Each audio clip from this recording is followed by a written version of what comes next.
নাহমাদুহু ওয়া নুসাল্লি ওয়া নুসাল্লিমু আলা রাসূলিহিল কারীম আম্মা বা'দ। প্রিয় ইমানি ভাইয়েরা, যে যেখান থেকে শুনবেন সবাইকে সালাম জানাই, আসসালামু আলাইকুম ওয়া রাহমাতুল্লাহ। আজকে একটি গুরুত্বপূর্ণ বিষয় আলোচনা করব। যে অনেক জানাজার নামাজের পর দেখা যায়, শোনা যায় যে একজন ব্যক্তি বলে মানুষটা কেমন ছিল, মৃত্যু ব্যক্তিটি কেমন ছিল। তখন অনেক ভাইয়েরা বলে খুব ভালো ছিল, প্রশংসা করে। আবার মাঝে মধ্যে শোনা যায় অনেকে বলে ঠাট্টা করে, বিদ্রুপ করে, মজাক করে বলে মৃত্যু ব্যক্তি জীবিত ছিল, ল্যাংড়া ছিল, বিভিন্ন বাজে কথা বলে। তো এই সুবাদে আসুন, যে মৃত্যু ব্যক্তির প্রশংসা করলে, ভালো তারিফ করলে মৃত্যু ব্যক্তির কি উপকার হয়, এই সুবাদে হাদিসে পাকের মধ্যে আসুন, যে বুখারী শরীফ এবং মুসলিম শরীফ সেখান থেকে মিশকাত শরীফের মধ্যে নকল করেছেন। এবং সেখান থেকে এটা হচ্ছে যে রিয়াদুস সালিহিন কিতাব, প্রসিদ্ধ কিতাব, সেখানে নকল করেছেন আপনার 210 পৃষ্ঠার মধ্যে বাবু সানাইন নাসি আলাল মাইতি, এই অধ্যায়ের মধ্যে, এই বাবের মধ্যে এনেছেন। তো হজরত আনাস রাদিয়াল্লাহু তাআলা আনহু হাদিস শরীফ রওয়ায়াত হয়েছে।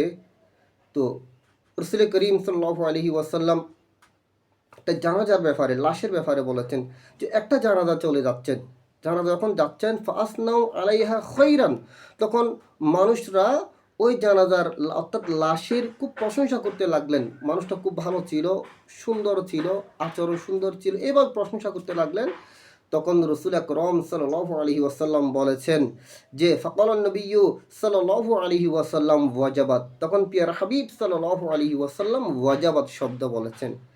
এরপর আরেকটা লাশ গিয়েছে, ওই লাশের মানুষ মন্দ প্রশংসা করলেন, মন্দ খারাপ দিক সেটা আলোচনা করছিলেন। তখন সেখানেও আল্লাহর হাবিব সাল্লাল্লাহু আলাইহি ওয়াসাল্লাম ওয়াজাবাত শব্দ বলেছেন। ওই জায়গার মধ্যে হযরত উমর ইবনে খাত্তাব রাদিয়াল্লাহু তাআলা ছিলেন। তিনি চিন্তা করেছেন রাসূল আকরাম সাল্লাল্লাহু আলাইহি ওয়াসাল্লাম প্রথম ওয়াজাবাত বলেছেন, যারা মানুষ প্রশংসা করেছেন ওই মৃত্যু ব্যক্তির ক্ষেত্রে ওয়াজাবাত বলেছেন, এবং যেটার মন্দ দিক আলোচনা করেছেন সেখানেও ওয়াজাবাত বলেছেন। এখন দুইটা স্থানের মধ্যে ওয়াজাবাত একটা শব্দ বলার কারণ কি?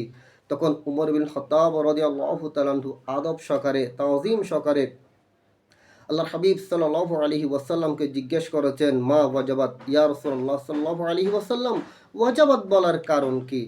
তো কারণ উদ্দেশ্য ছিল সেটা যদি জিজ্ঞেস করে তখন উম্মতের উপকার হবে, উম্মত আমল করতে পারবে এবং আমাদের কল্যাণ হবে। তখন রাসূল করিম সাল্লাল্লাহু আলাইহি ওয়াসাল্লাম বলেছেন যে যার প্রশংসা করেছিল মানুষ, সেটা হচ্ছেন ওয়াজাবাত লাহুল জান্নাতু, সেটা হচ্ছেন জান্নাতি। আর যার মন্দ কথা বলেছেন, খারাপ দিক আলোচনা করেছেন, সেটা হচ্ছেন ওয়াজাবাত লাহুন নার, সেটা হচ্ছেন জাহান্নামের মধ্যে যাবে। কারণ ওয়া আনতুম শুহাদাউল্লাহি ফিল আরদি, জমিনের মধ্যে আমরা আমাদের সাক্ষী। পেয়ারা হাজিরিন, এই সুবাদে আর অসংখ্য হাদিস শরীফ আছে যে কোনো মুসলমান 4 জন ব্যক্তি যদি ভালো সাক্ষী দেয় সেটাও জান্নাতি, 3 জন যদি ভালো সাক্ষী দেয় সেটাও জান্নাতি, 2 জন যদি ভালো সাক্ষী দেয় সেটাও জান্নাতি। সুবহানাল্লাহ। আপনারা এটা কোথায় পাবেন?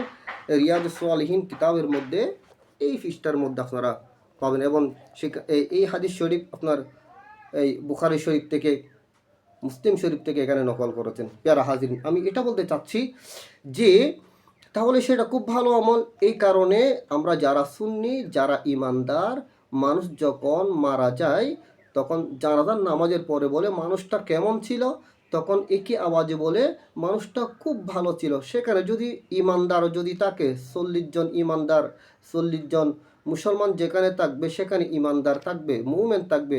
তো ওই মুমিনের মুখ দিয়ে যদি ভালো বলে, সেটা আল্লাহ ভালো বলে সাব্যস্ত করে দেয়। কারণ আল্লাহ বন্দার সবসময় কল্যাণ চাই। পেয়ারা হাজিরিন, এটা হচ্ছে যে সুন্নত রসুল।